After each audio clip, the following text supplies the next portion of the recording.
Hi, this is Kelly Johnson, Staff Liaison to Ketchikan Public Library's Teen Advisory Group, and this is the final week of the Elements of Summer Challenge. We are wrapping it up this week with a reversible matter experiment. Now, matter is anything that has mass: water, people, eggs. They all occupy space and considered matter. Some matter can change form and then go back to its original form. Water can become ice and then water again. People, not so much, except, maybe ElastaGirl and Mr. Fantastic. And of course, we all know there's no way back for eggs once they're out of that shell. So in this experiment, you'll be changing matter from one form to another and then have it return to its original form, thus reversing matter. So I'm going to do the spin. And so what you're going to need for this experiment is some small bits of chocolate, about a quarter cup, a heat source, and we'll talk about that in a second, a heat-resistant dish, which this is a heat-resistant glass dish, a heat-proof hand protection device, like a hot pad, and a spoon, you can see that, some parchment paper or wax paper, or a silicone cup or foil cupcake liner. And if you're using the parchment paper or wax paper, you're going to need a muffin pan. Now, if you can see, I've got the silicone and foil, so they'll do all right just on a plate. So I'm going to scooch this out of the way for a second. And this is one option. If you can take, this is on a trivet, I'm not just putting this on my countertop because this is very warm water. So you're going to be really careful.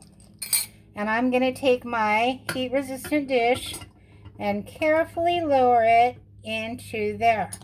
And that should get those to melt. So I'm going to give them a minute. I'm going to take the spoon out of there because I don't feel like,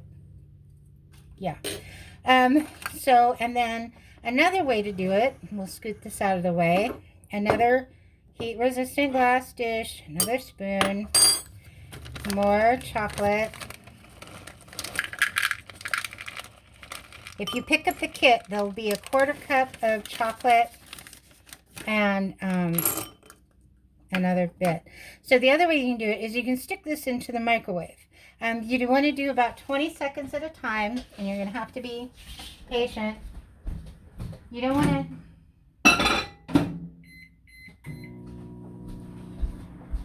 to do more than 20 seconds because that will be a problem. And you can see these are starting to get a little goopy. It's going to take a few minutes. But you can see it's already starting to happen. So, and then you want to, when your timer beeps, you will want to check it. And at 20 seconds, of course, it doesn't look like they've done much, but like this one, they're slowly melting. And you don't want to go too fast.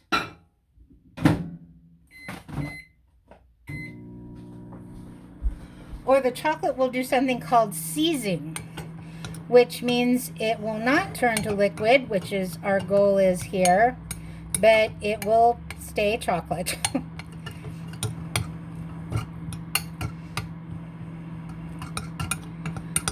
So I know this isn't, as exciting as a video game, but, grass growing isn't exciting either.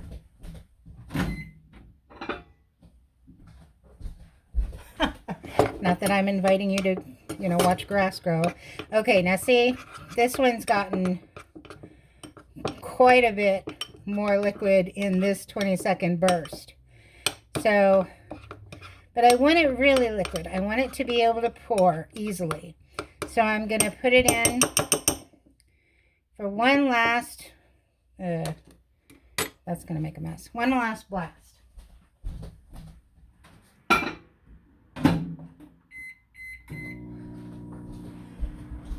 So while it's doing its last thing, give this another stir. Now you can just pour it in your cup. You can just pour it in a plain empty cup, and I've put some cups in the pockets too, And that's perfectly fine. You like your chocolate plain, that's cool. I'm totally with you.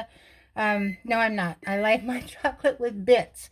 So I have actually put some things into my tins because when my chocolate is done, I'm okay with it not going back to its exact pristine original form.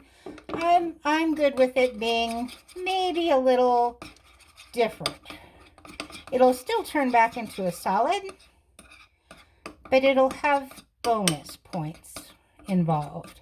So you can see the last blast totally liquefied this, so I can really easy get it into my tin.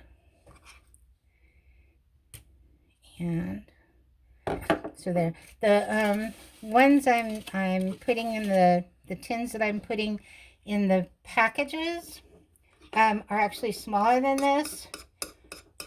So the ones that are in there should be fine. And, you know, I'm okay with just a little chocolate and a lot of other things. But whatever works for you. And you, like I said, you don't have to put stuff in there. You can just leave it plain and then break it back into chips. And you'll have gone completely back to the original form of the matter. So you've got a good idea of what's going on.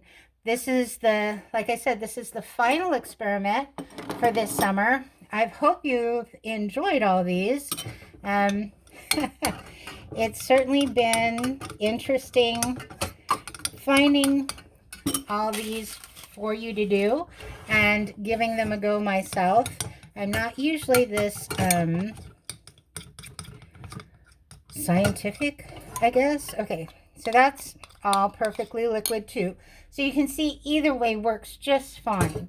You know, so if you don't have a microwave at your house, you're not stuck. If you don't have, you know, the wherewithal to wait for it to melt in a pan of hot water, you're good with the microwave. Anyhow works for you.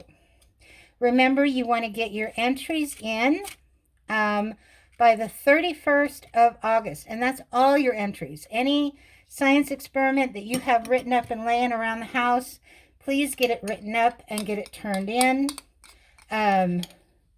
August 31st is also the date for turning in the Teen Summer Challenge tables. So if you've got that laying around, and remember, you don't need it 100% filled out.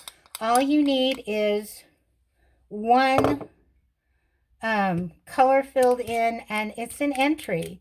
The grand prize is a $250 gift card, just like a Visa type card. So that's cool to have. You can buy whatever you want. You can be nice and share, or just, you know, totally Goomba on yourself. So that's it. I hope you've enjoyed it. I hope you have had a reasonably good summer.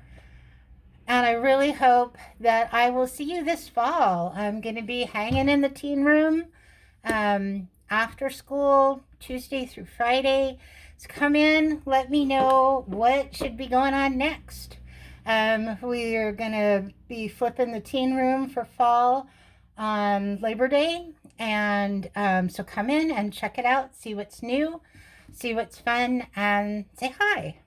So thanks, good luck, and great science.